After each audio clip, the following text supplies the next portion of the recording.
જય શ્રી કૃષ્ણ, રાધે રાધે. મારી યુટ્યુબ ચેનલમાં તમારું હાર્દિક સ્વાગત છે. મિત્રો, આજે આ વિડીયોમાં આપણે સાંભળીશું તારીખ 28 સપ્ટેમ્બર 2024 શનિવારના દિવસે આવતી ભાદરવા માસના વદ પક્ષની એકાદશી ઇન્દિરા એકાદશીની વ્રત કથા. બોલો ભગવાન શ્રી લક્ષ્મીપતિ નારાયણની જય. મિત્રો, એકાદશી એટલે કે 11મો દિવસ. તિથિ પ્રમાણે જોઈએ તો એ 15 દિવસે આવતી આ એકાદશી મહિનામાં 2 વખત આવે છે. વર્ષની કુલ 24 એકાદશી અને પુરુષોત્તમ માસ જ્યારે આવે ત્યારે 2 એકાદશી, એ માસની કુલ 26 એકાદશી થાય છે. અને આ 26 એકાદશીના સ્વામી ઈષ્ટદેવ ભગવાન શ્રી નારાયણ છે. એકાદશીનું મહાત્મય આમ તો ઘણું બધું છે. જો આ 26 એકાદશી ના થાય તો દેવશયની એકાદશી અને દેવ ઉઠની એકાદશી જે આ ચાતુર્માસમાં આવે છે તે એકાદશીનું વ્રત કરી શકાય છે. જે ભક્તો નિત્ય એકાદશીનું વ્રત પૂજા કરે છે તેમાં આ ભાદરવા માસના વદ પક્ષની પિતૃ એકાદશી અથવા ઇન્દિરા એકાદશીનું મહાત્મય ઘણું છે. કારણ કે અત્યારે પિતૃપક્ષ ચાલી રહ્યો છે, ત્યારે આ એકાદશીનું વ્રત કરવાથી પિતૃઓને તૃપ્ત થાય છે, પિતૃઓના આશીર્વાદ મળે છે. માન્યતા એવી પણ છે કે ઇન્દિરા એકાદશીનું વ્રત કરવાથી હજારો વર્ષોની તપસ્યા અને કન્યાદાનનું પુણ્ય સમેત ઘણા શુભ ફળોની પ્રાપ્તિ થાય છે. આ પિતૃ એકાદશીનું વ્રત રાખવાવાળા જાતકોની 7 પેઢીના પિતૃઓ તૃપ્ત થાય છે. આજે લક્ષ્મીનારાયણનું પૂજન થાય છે. ભગવાન શ્રી હરિની સાથે લક્ષ્મી દેવીજીની કૃપા પણ પ્રાપ્ત થાય છે. મનોવાંછિત ફળની પ્રાપ્તિ થાય છે. એવી આ શુભ અને મંગલકારી એકાદશી એટલે આ ઇન્દિરા એકાદશી. ઇન્દિરા માતા લક્ષ્મીજીનું પણ એક નામ છે. અને આ એકાદશીમાં વ્રત, ઉપવાસ, દાન, પુણ્ય તો કરીએ છીએ, જે આપણે દર એકાદશીમાં કરતા રહીએ છીએ. પરંતુ આજે વિશેષ એ છે કે આજે આપણે આપણા પિતૃઓને પણ યાદ કરીએ છીએ, સ્મરણ કરીએ છીએ, તેમની તિથિ ઉજવીએ છીએ અને પિતૃઓ નિમિત્તે ખાસ તર્પણ, શ્રાદ્ધ, પિંડદાન આદિ પણ કરીએ છીએ, જે શુભ ફળ આપનાર છે. ઇન્દિરા એકાદશીનું વ્રત રાખવાથી વૈકુંઠ ધામની પ્રાપ્તિ થાય છે અને પૂર્વજોના નામે દાન પુણ્ય કરવાથી પૂર્વજોના આશીર્વાદ પણ મળે છે. એવી આ મહા એકાદશી છે. એટલા માટે આ ભાદરવા માસની એકાદશીની તિથિનું મહત્ત્વ પણ ઘણું છે. શાસ્ત્રમાં આપણા ઋષિમુનિઓએ પાપ, પુણ્ય, સ્વર્ગ, નર્ક આદિનો વિચાર ધ્યાનમાં લઈને મનુષ્યને સારા માર્ગે ચાલવા માટે, સારા કર્મ કરવા માટે વ્રત, જપ, તપ, ઉપવાસનું જે સૂચન આપેલું છે તેમાં એકાદશીનું મહાત્મય ખૂબ જ છે. એકાદશી કે જે વ્રતોનો રાજા સમાન છે, આ દિવસે જે ભક્તો ભગવાન શ્રી નારાયણના વ્રતનો સંકલ્પ કરે છે અને વ્રત ઉપવાસ કરે છે, એટલે કે અન્નનો ત્યાગ કરે છે, તેના શરીરમાં રહેલા દોષો, પાપ શાંત થાય છે અને મનની, તનની શુદ્ધિની સાથે બુદ્ધિની શુદ્ધિ પણ થાય છે. 15 દિવસે આવતું આ વ્રત વૈજ્ઞાનિક કારણ પ્રમાણે જોઈએ તો પણ શરીર સ્વાસ્થ્ય માટે આ એકાદશીનું વ્રત ઉત્તમ છે. કારણ કે 15 દિવસે આપણે 1 દિવસ જો અન્નનો ત્યાગ કરીએ છીએ તો શરીરને આરામ પણ મળે છે, સ્વાસ્થ્ય પણ સારું રહે છે. હવે આપણે જાણીએ આ એકાદશીની શુભ તિથિ ક્યારે આરંભ થાય છે. અને હિન્દુ પંચાંગ અનુસાર ભાદરવા માસના વદ પક્ષની એકાદશીની તિથિ પ્રારંભ થાય છે તારીખ 27 સપ્ટેમ્બર 2024 શુક્રવારના બપોરના લગભગ 1:21 જ્યાં તિથિ પૂર્ણ થાય છે. 28 સપ્ટેમ્બર 2024 બપોરના 2:50 આસપાસ ઉદય તિથિ અનુસાર હંમેશા એકાદશીનું વ્રત રાખવામાં આવે છે. માટે આ એકાદશીનું વ્રત તારીખ 28 સપ્ટેમ્બર 2024 શનિવારના દિવસે રાખવાનું રહેશે. આ એકાદશીના દિવસે સવારે ભગવાન શ્રી વિષ્ણુનું પૂજન થાય છે. પરંતુ આ એકાદશીમાં ખાસ શુભ ચોઘડિયામાં પૂજાની વાત કરીએ તો સવારે 7:30થી લઈને 9 વાગ્યા સુધી ઉત્તમ છે. એકાદશીના વ્રતના બીજા દિવસે અર્થાત તારીખ 29 સપ્ટેમ્બર 2024ના દિવસે આ એકાદશીના પારણા કરવાના છે. પારણા સવારે લગભગ 6:15થી લઈને 8:30 સુધીમાં કરવાના રહેશે. એ દિવસે રવિવાર પણ છે. સૂર્યનારાયણને અર્ઘ્ય અપાય છે અને પિતૃઓનું તર્પણ આદિ કરાય છે, જેને શુભ મનાય છે. પારણામાં બ્રાહ્મણોને દાન દક્ષિણા આપી શકાય છે. ભોજન સામગ્રી પણ આપી શકાય છે, અથવા જરૂરિયાતમંદને પણ આપણે ભોજન દાન કે વસ્તુદાન કે ચપ્પલ, છત્રી વગેરે દાન આપી શકાય છે. પિતૃ એકાદશી નિમિત્તે દાન પુણ્ય પણ કરી શકાય છે. ભગવાન પાસે વ્રતની ક્ષમા પ્રાર્થના કરાય છે અને આપણે ભૂલચૂક ક્ષમા માંગવી જોઈએ. અને એના પછી આ વ્રતની પૂર્ણાહુતિ થાય છે. જે ભક્તો પ્રદોષનું વ્રત કરવા માંગે છે તેઓ માત્ર જલ અને તુલસી દ્વારા વ્રત લઈ શકે છે, કારણ કે આજે રવિવારે રવિ પ્રદોષનું વ્રત પણ છે. આ એકાદશીને પિતૃમોક્ષ એકાદશી પણ કહેવાય છે. કહેવાય છે કે આ એકાદશી કરવાથી ભગવાનના વૈકુંઠ ધામની પ્રાપ્તિ થાય છે. વ્રતના પ્રભાવથી સ્વર્ગલોકના દ્વાર પણ ખુલી જાય છે. એવું કહેવાય છે કે હવે આપણે જાણી લઈએ કે આ એકાદશીની પૂજા વિધિ જે ભક્તો દ્વારા આ વ્રત કરવામાં આવે છે, તેઓ સવારે વહેલા ઉઠીને સ્નાન આદિથી પરવારીને શુદ્ધ વસ્ત્ર ધારણ કરે છે અને ત્યારબાદ ભગવાન શ્રી વિષ્ણુના આ વ્રતનો સંકલ્પ કરે. પૂજા મંદિરને સાફ સફાઈ કરીને આપણા ઈષ્ટદેવની સાથે પણ ભગવાન શ્રી નારાયણના કોઈ પણ મૂર્તિ, ફોટો હોય તેની પૂજા થાય છે. કુંભ સ્થાપન કરીને ભગવાનની મૂર્તિ, ફોટો આદિ સ્થાપિત કરીને પણ પૂજા કરાય છે. આ વ્રત દરેક ઉંમરના નાના મોટા દરેક લોકો કરી શકે છે. ભાઈ બહેનો બધા પૂજાની શરૂઆત કરીએ ત્યારે સંકલ્પ લેવાનો હોય છે કે વ્રત આપણે શા માટે કરવું. વ્રતમાં આમ તો ઉપવાસ જ કરવાનો હોય છે, અન્નનો ત્યાગ કરવાનો હોય છે, પરંતુ શરીર સાથ ન આપે અને વ્રત કરવાની ઈચ્છા હોય તો એક ટાઈમ ભોજન લઈ શકાય છે. અને વ્રત ના કરવું હોય તો પણ આજે ભગવાનની પૂજા વિધિ કરી શકાય છે.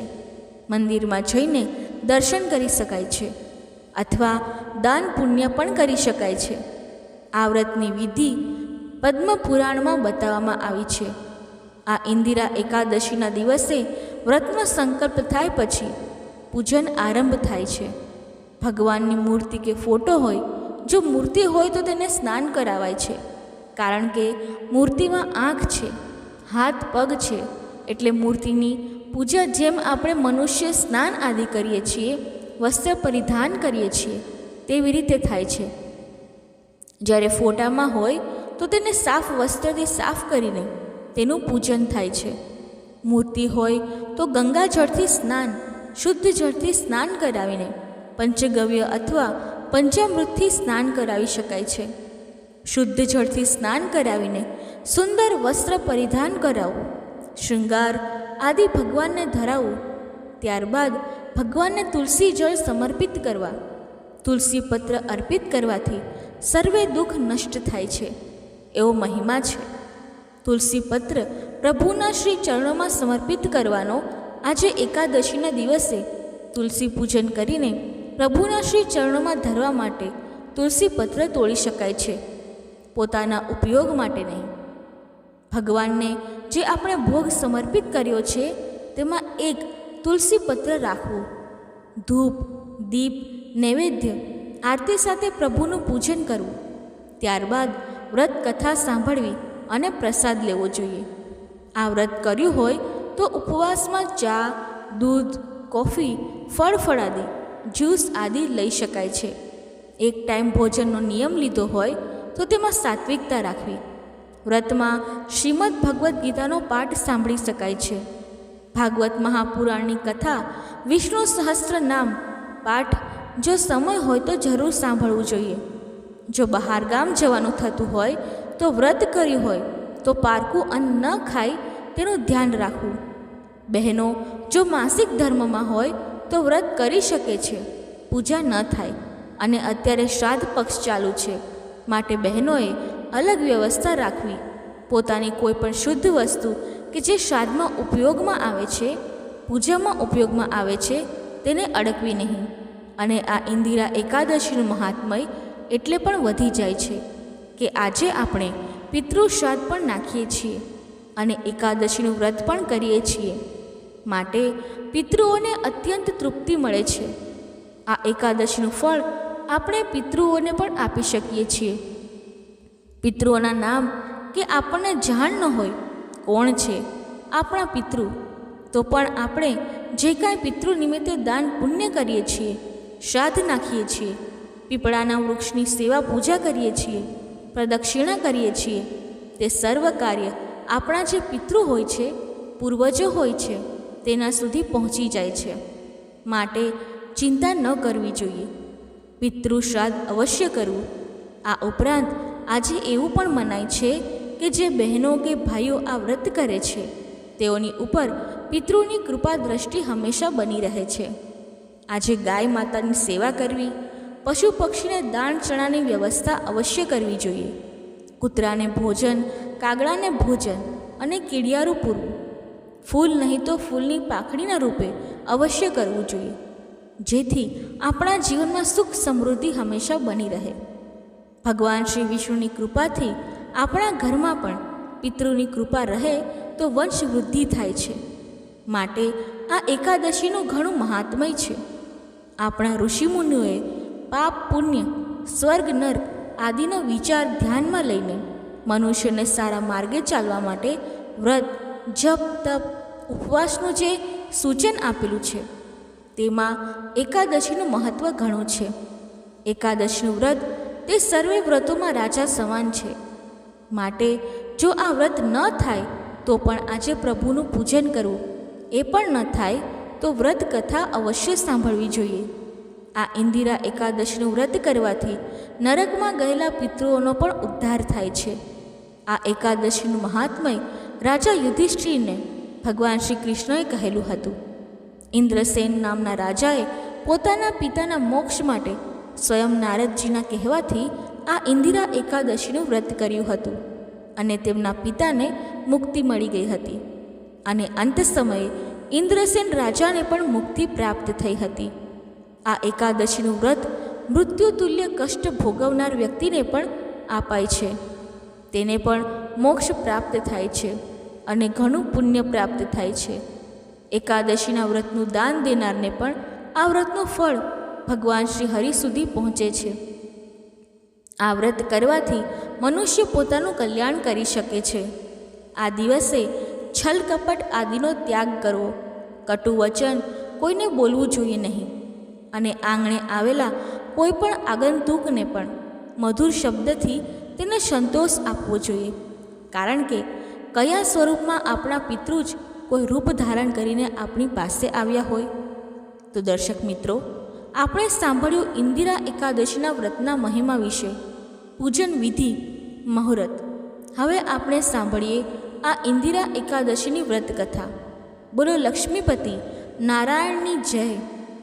એક વખત ધર્મરાજ યુધિષ્ઠિર ભગવાન શ્રી કૃષ્ણને કહે છે, હે પ્રભુ, હવે મને તમે ભાદરવા માસના કૃષ્ણ પક્ષની એકાદશીનું મહત્ત્વ કહો અને તેની કથા પણ સંભળાવો.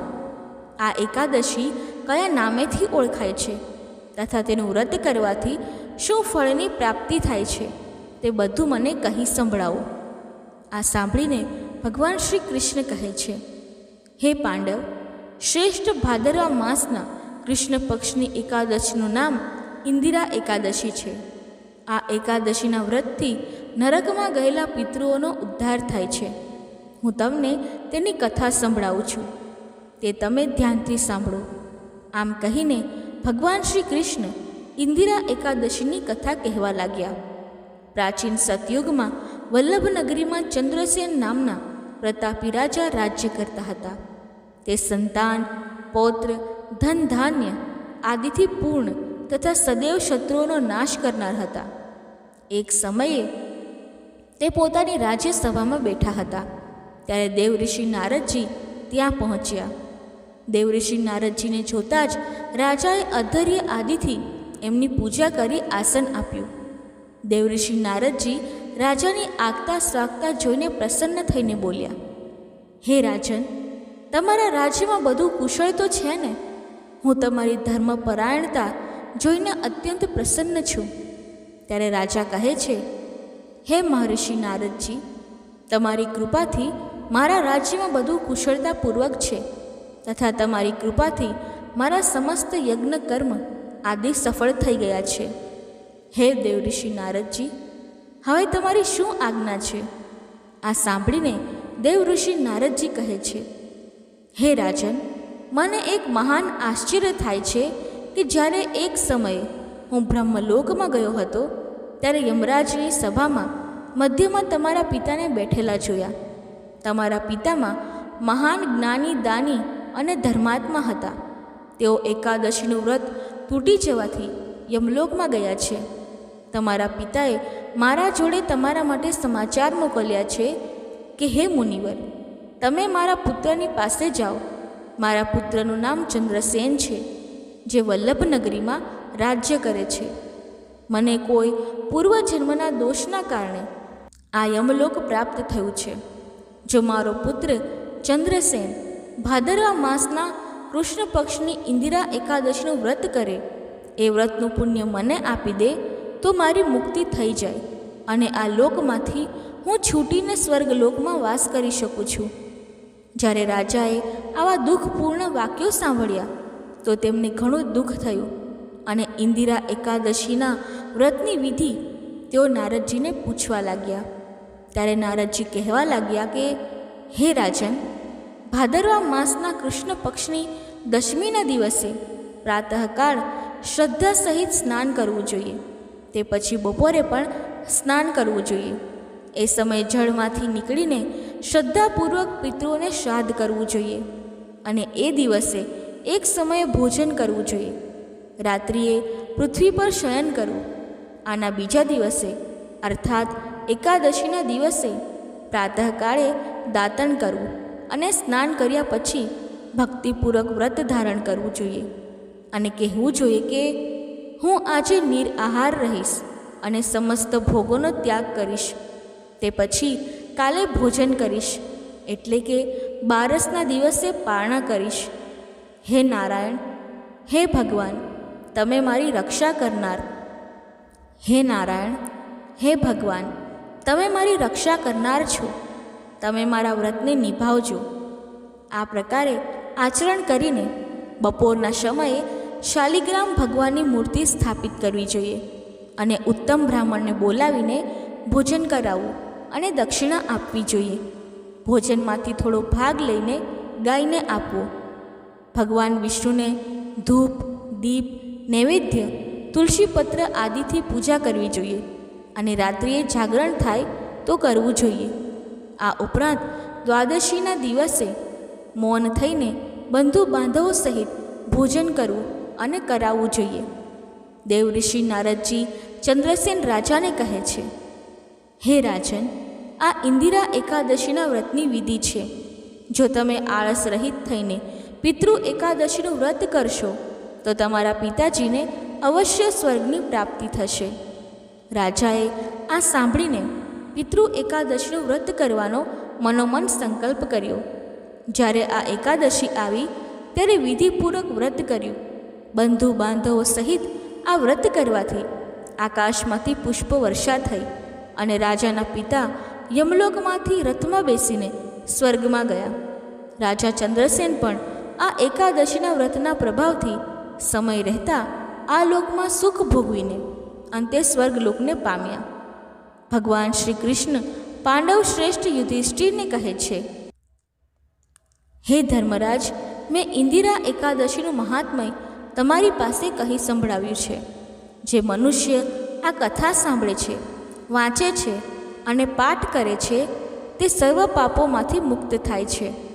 આ લોકમાં સઘળા ભોગો ભોગવીને અને અંતે વૈકુંઠમાં ચિરકાલ સુધી વસે છે. એવી રીતે બ્રહ્મવૈતર્ય પુરાણમાં ભાદરવા માસના વદ પક્ષની એકાદશી ઇન્દિરા એકાદશીનું મહાત્મ્ય કહેવામાં આવ્યું છે. બોલો ભગવાન લક્ષ્મીપતિ નારાયણની જય. હવે સાંભળીશું એકાદશી વ્રતમાં અનિવાર્ય રૂપથી સાંભળવામાં આવતી માતા તુલસીની કથા. આ કથા સાંભળવાથી આપણને એકાદશીનું પૂર્ણ ફળ મળે છે. તુલસી માની કથા સાંભળ્યા વિના વ્રત અધૂરું માનવામાં આવે છે. તો ચાલો સાંભળીએ તુલસી માતાની કથા. કાર્તિક માસમાં બધી સ્ત્રી તુલસી માતાને પાણી ચડાવતી હતી. પછી બધી સ્ત્રીઓ ત્યાંથી ચાલી જતી હતી. તુલસીજીને સિંચીને ચાલી જતી હતી. પરંતુ એક વૃદ્ધ ડોશીમાં સવારે વહેલા પહોરે ઉઠે અને સવા પહોર દિવસ ચડે એટલે તુલસી માની પૂજા કરે. તુલસી માને જળ અર્પણ કરીને તે વૃદ્ધ ડોશીમાં કહેતા હતા કે હે તુલસી માતા, બધાની દાતા છે તું. હું છોડ સિંચું, તારો તું કર નિસ્તાર મારો. તુલસી માતા, વહુ આપો, દીકરી આપો, પૌત્ર આપો, લાડુ આપો, પિતાંબરનું ધોતી આપો, આભૂષણ આપો, ઘીનો ઘડો આપો, મીઠી મીઠી ખીર આપો, પૂરી આપો, ભોજન આપો, ધન દોલત આપો, પુત્રને કામ આપો. હું મરું ત્યારે વૈકુંઠમાં વાસ આપો, ચંદનની સૈયા આપો. મરું ત્યારે તમે મને શ્રી કૃષ્ણનો કંધો આપો. હર હર કરતા વૈકુંઠ જાઓ. રોજ તુલસી પૂજા કરીને એ ડોશીમાં આટલું બોલી અને ચાલ્યા જતા હતા. એ વૃદ્ધ ડોશીમાની આટલી વાતો સાંભળીને તુલસી માતાનો છોડ રોજ સુકાઈ જતો હતો. ત્યારે ભગવાને પૂછ્યું તુલસી માને કે દેવી, તમને તો બધી જ સ્ત્રીઓ આવીને રોજ જળ ચડાવે છે અને તમારી પૂજા પાઠ કરે છે, તો પછી તમે દિવસે ને દિવસે કેમ સુકાઈ રહ્યા છો? એવું તે શું થઈ ગયું? ત્યારે તુલસી માતા બોલ્યા, હે ભગવાન, તમે વાત જ ન પૂછો. તો ભગવાન બોલ્યા, જો હું નહીં પૂછું તો તમને કોણ પૂછશે? એટલે તુલસી માતા કહે છે, હે ભગવાન, એક વૃદ્ધ ડોશીમાં રોજ આવે છે અને રોજ એટલી બધી માંગણી કરે છે, એટલી બધી મનોકામના માંગે છે કે હું તેની બધી જ મનોકામના પૂરી કરી દઈશ, પરંતુ હું શ્રી કૃષ્ણનો કંધો ક્યાંથી આપીશ? તો ભગવાન બોલ્યા કે હે દેવી તુલસી, જેવું નસીબમાં હશે તેને એવું જ થશે. હે દેવી, તમે વિચારો નહીં, હર હર કરીને ફલો ફૂલો. ભગવાન બોલ્યા, જ્યારે તે વૃદ્ધ ડોશીમાં મરશે તો હું તેને કંધો જરૂર આપીશ. તમે સવાર સવારમાં જ્યારે એ પૂજા કરવા આવે એ ડોશીમાને કહી દેજો કે તમને બધું જ મળી જશે. હવે થોડા દિવસ ગયા પછી એ વૃદ્ધ ડોશીમાને રસ્તામાં ઠેસ લાગી અને મૃત્યુ પામ્યા. આખા ગામના લોકો ભેગા થઈ ગયા અને ગામના લોકો તે ડોશીમાને તુલસીજીની ભક્ત કહેતા હતા. ડોશીમાના પરિવારમાં કોઈ હતું નહીં, માટે ગામના લોકોએ તે ડોશીના અંતિમ સંસ્કાર કરવાની યોજના બનાવી અને તેને નવડાવીને વૈકુંઠની વૈકુંઠી એટલે કે જેને આપણે લાકડાની સીડીને નનામી કહીએ છીએ તેમાં સુડાવવા માટે બધા ઉચકવા લાગ્યા. તો એમનું શરીર એટલું બધું ભારે થઈ ગયું કે કોઈ એને ઉઠાવી શક્યું નહીં. ત્યારે એકબીજા સામે બધા જોવા લાગ્યા અને જાત જાતની વાતો કરવા લાગ્યા કે આ વૃદ્ધ માજી કેટલા પૂજાપાઠ કરતા હતા, દરેક સમયે ભગવાનની માળા ફેરવતા હતા, માટે આ આટલા ભારે થઈ ગયા છે. તો અમુક લોકો એવી વાતો કરતા હતા કે આ ડોશીમાં કોઈ ભક્ત નહોતા, એ તો છળ કપટ કરતા હતા. આપણે જેને ધર્માત્મા કહીએ છીએ એ પાપણી છે, જે કોઈનાથી પણ હવે ઉચકાતી નથી. આ તરફ ભગવાન વૈકુંઠમાં શ્રી કૃષ્ણ ભગવાને વિચાર્યું કે મારા ભક્તની નિંદા થઈ રહી છે, માટે ડોશીમા માટે ભગવાને વૃદ્ધ બ્રાહ્મણનો વેશ ધારણ કર્યો અને ત્યાં ભેગા થયેલા લોકોને પૂછવા લાગ્યા અને કહેવા લાગ્યા કે અહીં આટલી ભીડ કેમ છે? માટે ડોશીમા માટે ભગવાને વૃદ્ધ બ્રાહ્મણનો વેશ ધારણ કર્યો અને ત્યાં ભેગા થયેલા લોકોને પૂછવા લાગ્યા અને કહેવા લાગ્યા કે અહીં આટલી ભીડ કેમ છે? એટલે બધા લોકો કહેવા લાગ્યા કે આ વૃદ્ધ ડોશીમાં મરી ગયા છે અને આ પાપણી હતી, જેનાથી એ બહુ ભારે થઈ ગઈ છે, એને કોઈ નથી ઉઠાવી શકતું. આને બધા ઉચકી ઉચકીને થાકી ગયા પણ આ ડોશી તો ટસથી મસ્ત નથી થતી. તો બ્રાહ્મણ બોલ્યા કે મને એકવાર કોશિશ કરવા દો અને એના કાનમાં મને કંઈક કહેવા દો તો એ હળવા થઈ જશે અને પછી આપણે તેને ઉઠાવી શકશું. એટલે ગામના લોકો બોલ્યા કે તમે પણ એકવાર કોશિશ કરી લો બ્રાહ્મણ દેવતા, બને કે કદાચ ડોશીમાં આપણાથી ઉચકાઈ જાય. ભગવાને માજીના કાનમાં કહ્યું કે હે ડોશીમાં, જુઓ હું આવી ગયો છું અને પૂજા કરતા સમયે જે ડોશીમાં બોલતા હતા એ બધું જ ભગવાન એના કાનમાં બોલ્યા અને કહ્યું કે હું કૃષ્ણ છું. આટલું કહેતા જ વૃદ્ધ ડોશીમાં હળવા ફૂલ જેવા થઈ ગયા. ભગવાન બોલ્યા, બધા આવો અને માજીને ઉઠાવો. ભગવાને હાથ લગાવ્યો અને માજી તરત જ ઉચકાઈ ગયા. બધાને આશ્ચર્ય થઈ ગયું. પછી બધાએ ખૂબ ધૂમધામથી ડોશીમાને વિદાય આપી. અંતિમ સંસ્કાર બધું થયું. ભગવાન સ્વયં એમને એમના કંધા ઉપર લઈ ગયા. પૂરા ગામના લોકોએ બધી ક્રિયા કરી અને એમનાથી એમણે મુક્તિ મળી ગઈ અને એ વૈકુંઠ ચાલ્યા ગયા. બધા જ લોકો જોતા જ રહી ગયા કે જ્યાં સુધી અગ્નિ સંસ્કાર થયા હતા ત્યાં સુધી તો બ્રાહ્મણ દેવ દેખાતા હતા અને હવે ક્યાં ચાલ્યા ગયા? હવે તો દેખાતા પણ નથી. પછી લોકોને ધીરે ધીરે સમજાઈ ગયું કે એ ભગવાન જ હતા જે ડોશીમાને કંધો આપવા આવ્યા હતા. તો હે તુલસીમાં, જેવી રીતે તમે ડોશીમાની મુક્તિ કરાવી એવી જ રીતે બધાની મુક્તિ કરાવજો. બધાને ભગવાનની કાંધ મળે, બધાને વૈકુંઠ ધામ મળે. ઓમ નમો ભગવતે વાસુદેવાય નમઃ. મિત્રો, આ પવિત્ર કથાને બહુ શ્રદ્ધાથી અને ખુશ થઈને સાંભળજો. એક અસુર એવો પણ હતો કે જેની તપસ્યાથી ખુશ થઈને શ્રી હરિએ તીર્થોથી વધારે પવિત્ર અને પાવન એને બનાવી દીધો હતો. એક સમયની વાત છે, એક અસુર હતો.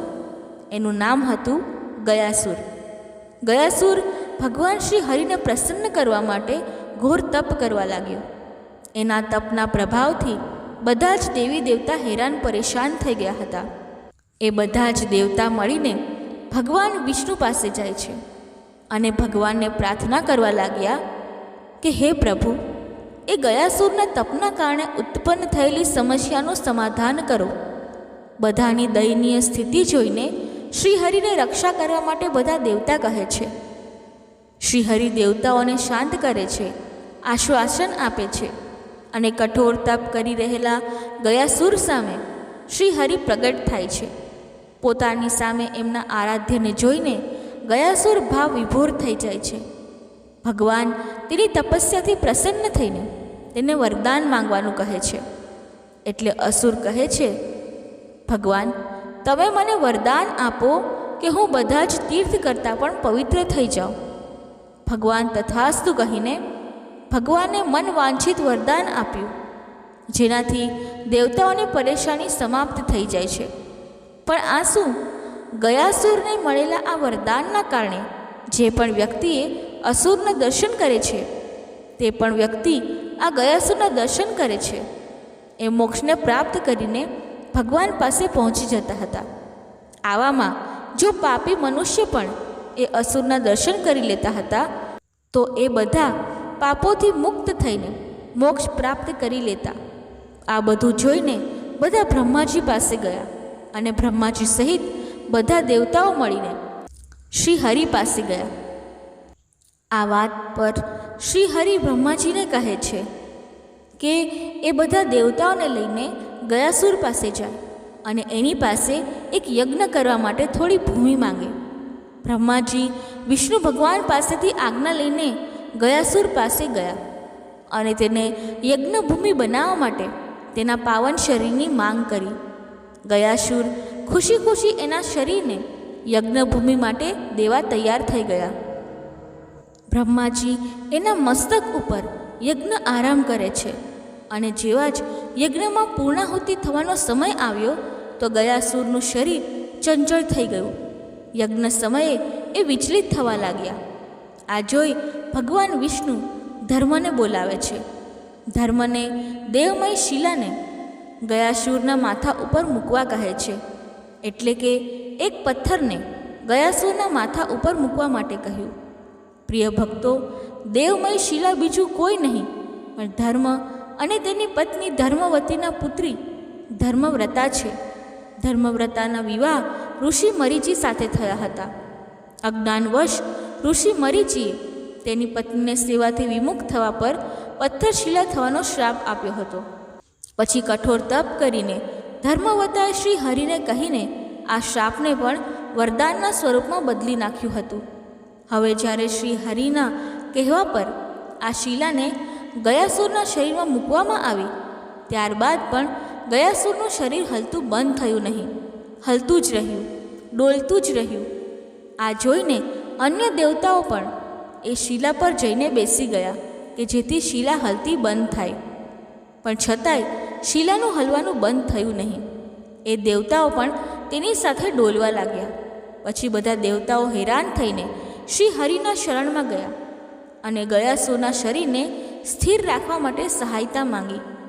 દેવતાઓની પ્રાર્થના સાંભળીને શ્રી હરિ યજ્ઞના સ્થાન પર પહોંચ્યા. એ તેમની ગદાધારી રૂપમાં ત્યાં શિલા ઉપર બેઠા. શ્રી હરિના બેસવાથી ગયાસુર સ્થિર થઈ ગયો. પછી ગયાસુરે દેવતાઓને કહ્યું કે તમે આટલો ઉપક્રમ કેમ કર્યો? જો તમે ભગવાન શ્રી હરિને કહી દીધું હોત તો હું પહેલેથી જ મારું શરીર સ્થિર કરી દેત. હવે મને શિલાથી દબાવવામાં આવ્યો છે, માટે ગયાસુરે દેવતાઓ પાસેથી વરદાન માંગ્યું. દેવતાઓએ કહ્યું કે તીર્થસ્થાન માટે ગયાના શરીરને સ્થિર રાખવામાં આવ્યું છે, માટે બધા જ દેવતાઓ સાથે શ્રી હરિ અહીં નિવાસ કરશે. આ સ્થાનની પ્રસિદ્ધિ બધા જ તીર્થોથી વધારે હશે અને પિતૃ વગેરે માટે આ ક્ષેત્ર બ્રહ્મલોક પ્રદાન કરવાવાળું હશે. આમ કહીને બધા જ દેવી દેવતા ત્યાં વાસ કરવા લાગ્યા અને ગયાસુરનું શરીર એક પવિત્ર પાવન તીર્થસ્થાન બની ગયું, જે આપણે અત્યારે ગયાજી કહીએ છીએ. ગયાજીમાં જેને શ્રાદ્ધ કરીએ છીએ તો આ એ ગયાજી છે જે પિતૃઓને મોક્ષ પ્રદાન કરે છે. આજે પણ માનવામાં આવે છે કે ગયાસુરને મળેલ વરદાનના કારણે આ ક્ષેત્ર બધા તીર્થોમાં સૌથી વધારે પવિત્ર અને પાવન છે. સાથે સાથે જ જે પણ વ્યક્તિ અહીં આવીને પિતૃઓની શાંતિ માટે તર્પણ કરે છે તેના પિતૃઓને બધી જ રીતે તૃપ્તિ થાય છે. તેના પિતૃઓને બ્રહ્મલોકની પ્રાપ્તિ થાય છે. પ્રેમથી બોલો જય શ્રી હરિ.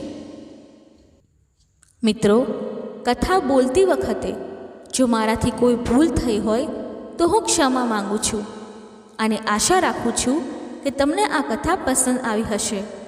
જો તમને આ કથા પસંદ આવી હોય તો વિડીયોને લાઈક કરી ચેનલને સબસ્ક્રાઈબ જરૂરથી કરજો અને કમેન્ટ બોક્સમાં જય શ્રી હરિ વિષ્ણુ જરૂરથી લખજો. ધન્યવાદ. જય શ્રી કૃષ્ણ. રાધે રાધે.